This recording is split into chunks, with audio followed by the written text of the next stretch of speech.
True crime enthusiasts, gather around for a haunting story that will keep you on the edge of your seat. Today, we're uncovering the dark and twisted case of Frances Elaine Newton, a Texas woman who was sentenced to death for the brutal murder of her family.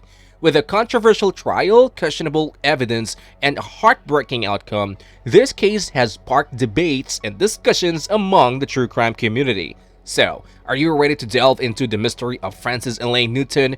Before we do that, please give this video a big thumbs up and remember to subscribe to our channel. With that out of the way, get ready for a gripping tale of murder, deceit, and justice. Frances Elaine Newton, the beginning. Frances Elaine Newton was your typical African-American woman born on November 15, 1965 in Houston, Texas. She was raised in a working-class family and graduated from high school. Like many others in her area, she completed her education and pursued a career in nursing. As an assistant, she was all about saving lives, and that was what everyone around her thought. And for a long while, it seemed that way. In 1987, Frances married Adrian Newton, a man she had known since childhood, and had two children together, Alton and Farah. When it comes to the relationship of this new couple, it was punctuated with a lot of arguments, infidelity, and domestic violence. Before it all went down, the two had separated several times but had reconciled and were living together. Plus, despite the challenges in their relationships, friends and family members described Frances as a devoted mother dedicated to her children, Alton and Farah. But little did they know, a particular evening on April 7 would make them doubt their perception of Frances as a loving mother. A murder is announced. On the evening of April 7, 1987, a shooting was reported at an apartment complex in Houston, Texas. When the Harris County Sheriff's deputy arrived, he found the bodies of three individuals who had been shot to death. Plus, the wife of one of the victims was at the scene with her cousin. The neighbors were beyond shocked. What happened? Who could have murdered a father and poor kids? At the scene, the police were equally spooked. It was indeed a tragic and sinister scene. However, an anomaly stood in the entire scenario. The mother of the victims, unharmed, and none other than Frances Elaine Newton.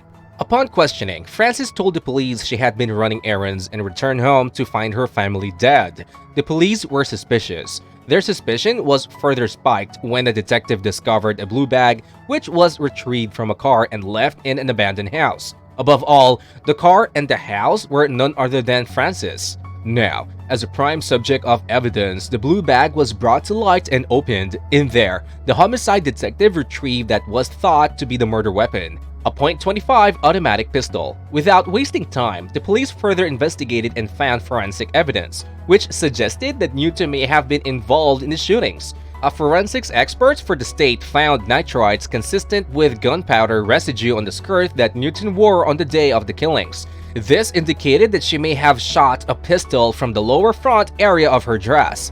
The road further narrowed for Newton when the police discovered that less than a month before the murders, she had purchased 3 life insurance policies, one for herself, one for her husband, and one for her daughter. She was the primary beneficiary of the latter 2 policies. Frances Elaine Newton was arrested. The trial occurred several months later and the prosecution presented witnesses, including a jailhouse informant who claimed that Frances had confessed to the crime while in jail. The informant testified that Frances had said she was tired of being abused by her husband and had killed her family for financial gain. Plus, the prosecution's case relied heavily on the circumstantial evidence, including that Frances was the only person in the home at the time of the killings. They also pointed to her criminal history. She was convicted of forgery in December 1985 and placed on 3 years probation. All this evidence was used against Frances Elaine Newton in court, and she was ultimately convicted of the murders of her husband and their 2 children, Alton and Farah. Despite Frances's arrest, her family and supporters stood firm in support. Her supporters, including family members and various organizations, argued that Frances was the victim of the flawed investigation and trial and that her constitutional rights were violated. They pointed to the lack of physical evidence linking her to the crime, inconsistencies in the prosecution's case, and the fact that crucial evidence, including a gun and clothing, had been lost or destroyed.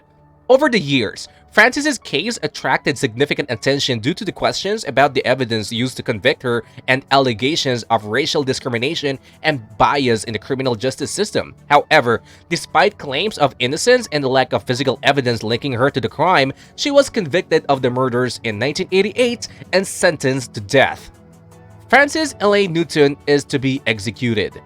On September 14, 2005, at the Huntsville unit of the Texas Department of Criminal Justice in Huntsville, Texas, Frances Newton faced her death. Her execution resulted from a long legal battle that spanned over 2 decades. During that time, she maintained her innocence. Her supporters continued to argue that her constitutional rights had been violated during her trial and appeals. The execution of Frances Newton was carried out as planned, with lethal injection as a method of choice. Frances Elaine Newton was moved to the death chamber and strapped to a gurney. The execution team then connected her to the IVs that would deliver the lethal dose of drugs. In the death room, Frances had a spiritual advisor with her and witnesses from the media and her family. However, things didn't go as smoothly as expected, as Newton struggled and thrashed around, even knocking one of the attending nurses. As the third woman to be executed in Texas since the state reinstated capital punishment in 1982, Newton followed in the footsteps of Carla Faye Tucker and Betty Lou Beets. Sadly,